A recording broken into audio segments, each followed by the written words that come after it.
Kenapa? Aduh, saya bilang, gemes gitu kan. Kalau saya bilang ini penyakit degeneratif itu sekalian, ikutin syariat ya, atau mungkin imunitas kita tuh ikutin syariat ya. Terus makan apa-apa yang ada dalam Al-Quran, tambah dengan hadis Nabi SAW, terus tambah dengan apa yang Allah ciptakan negeri ini, makan yang baik.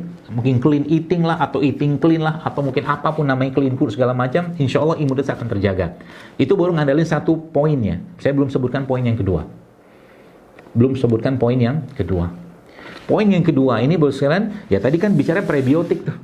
Ya. Poin yang keduanya adalah makhluk tadi yang kita kenal sebagai probiotik. Ya. Probiotik itu ya bakteri baik ya, yang hidup di dalam tubuh kita dan di alam semesta ini sudah Allah ciptakan ya.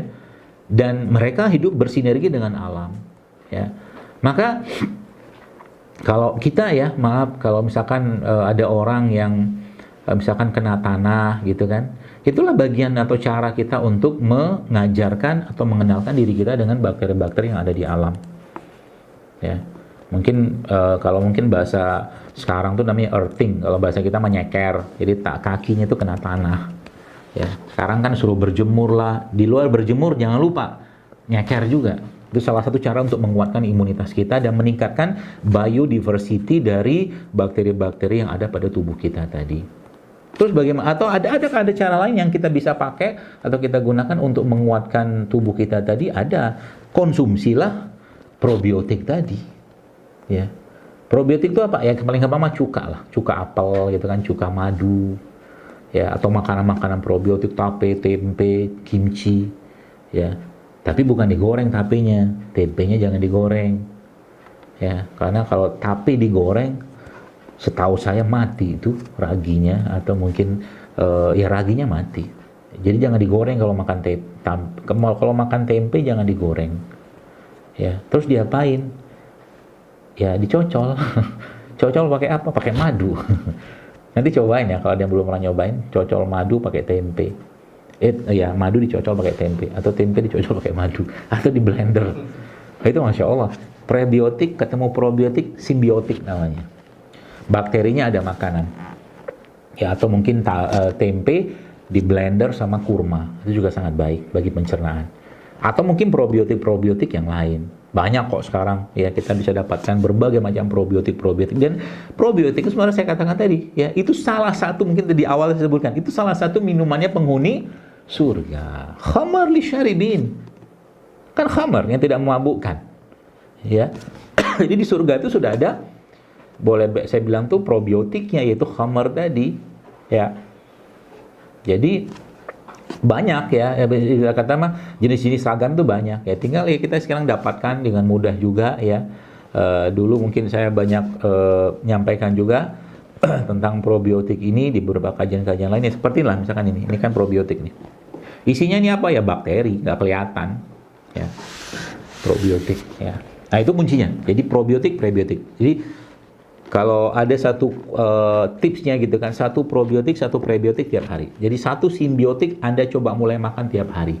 Itu sebabnya salah satu cara yang biasanya saya paling mudah saya sarankan kepada Bapak Ibu sekalian untuk meningkatkan imunitasnya dengan mudah sebenarnya, ambil madu, ya madu seperti ini. Madu yang bagaimana cara kita mendapatkan madu yang baik? Pastikan madu itu sanatnya jelas, matannya jelas, rawinya jelas. Lah ya, pakai bahasa hadis. Jadi ngambil dari mana, dari siapa diambil, bagaimana perjalanannya. Karena waduh, Masya Allah, bicara tentang permaduan ini baru sekalian itu pusing kita. Ya. Kalau pakai standarnya banyak madu yang nggak benar yang beredar di pasaran. Kalau pakai standar madu yang benar gitu kan. Ya, madu makan, ambil air 1 gelas, ya 300 ml gitu. 1-2 sendok madu, aduk-aduk ya. Lalu Anda campurkan sedikit dengan probiotik, 1 sendok teh lah, campurkan gitu kan. Aduk-aduk di situ. Lalu madu tadi atau air madu dan probiotik tadi Anda makan dengan habatus sauda. 7 butir, 5 butir tiap hari makan. Pagi makan, malam makan. Itu powerfulnya luar biasa sekarang untuk meningkatkan imunitas. Apalagi Anda makan kurma. Kurma ini kan salah satu makanan terbaiknya para bakteri-bakteri yang ada dalam perut kita. Simple kok sebenarnya. Asal rutinin aja. Saya bisa mengatakan kalau Anda istiqomah mengamalkan herbal, ya, apapun herbalnya, terutama bagi Anda yang tidak sakit dan cuma untuk menjaga kesehatan, ya, pastikan minum selama 3 bulan, itu pasti tubuh Anda jauh lebih baik. Catatannya apa? Perbaiki juga pola makan. Ya, perbaiki juga pola makan. Ya, itu catatan pentingnya. Karena herbal ya termasuk juga pola minum juga diperbaiki. Jangan banyak minuman-minuman yang berwarna. Ya, minuman berwarna, ya teh, kopi segala macam. Boleh minum, boleh sekali-sekali. Tapi kalau pagi siang malam minum kopi terus nggak sehat.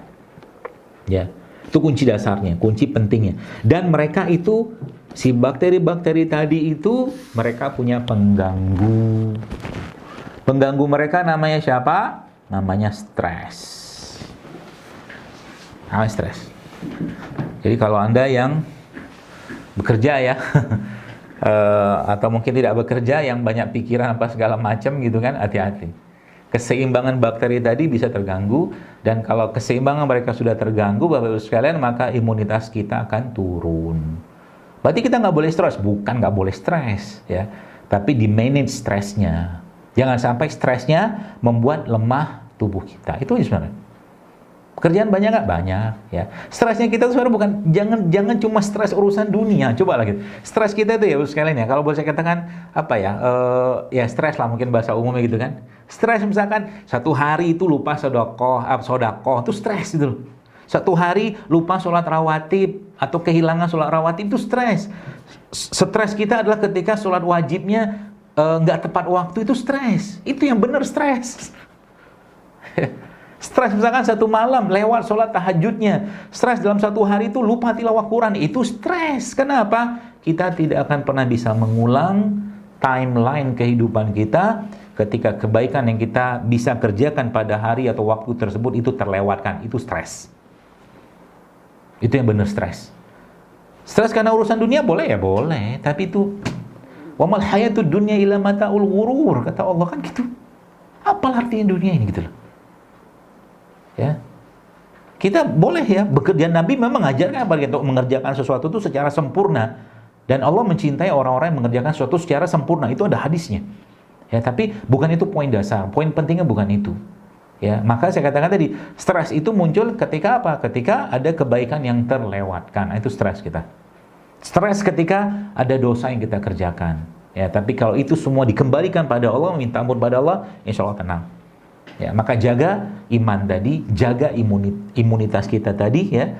Iman dinaikin, imunitas diperbaiki dengan cara tadi ya, makan makanan yang baik dan sehat dan halal segala macam. Ya. Bagi Anda yang mungkin sudah usia ya 50 tahun ke atas ya, mungkin sudah saatnya kembali ke makanan-makanan orang tua zaman dulu. Ya. Saran saya sih, jangan lagi, dan saya yakin juga nggak banyak orang-orang zaman dulu biasanya nggak banyak yang aneh-aneh.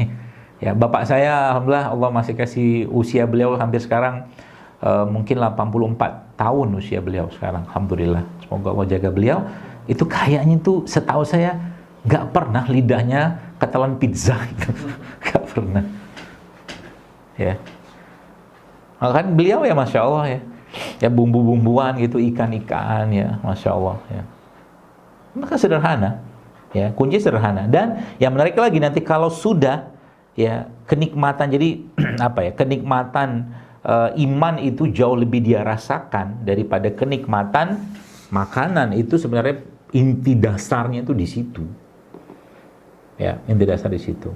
Ya, memang makanan sehat itu bagus ya, lezat. Kita bisa bikin makanan yang sehat dan lezat, ya bisa sangat memungkinkan, Bapak sekalian. Ya, tapi ingat, kita harus juga jauh lebih merasakan kelezatan tanda kutip dalam amal ibadah yang kita lakukan. Itu paling poin pentingnya di situ. Ya, dan ketika Bapak Ibu sekalian ya, kita semua sudah merasakan kelezatan dalam ibadah yang kita kerjakan, disitulah sebenarnya imunitas kita akan terbangun. Makan pun, kalaulah makan diberi kesempatan untuk makan, makannya secukupnya. Kalaulah diberi kesempatan untuk makan, ya makan yang pilih-pilih, pilih yang bagus-bagus, pilih yang sehat-sehat, ya, dan tidak berlebihan. Itu kuncinya di situ. Ya konsep tadi ada probiotik lah, prebiotik lah, ada berjemur lah, nyeker lah, minum air lah, segala macam. Termasuk juga dengan berbekam, ya, yang sudah Nabi SAW ajarkan kepada kita. Ya, salah satu bentuk ya kita melestarikan sunnah Nabi atau mendakwahkan sunnah Nabi itu melakukan sunnah-sunnah Nabi yang sudah beliau ajarkan, ya, Sallallahu Alaihi Wasallam. Salah satu adalah berbekam, rutin berbekam setiap bulan sesuai dengan anjuran Nabi kita Sallallahu Alaihi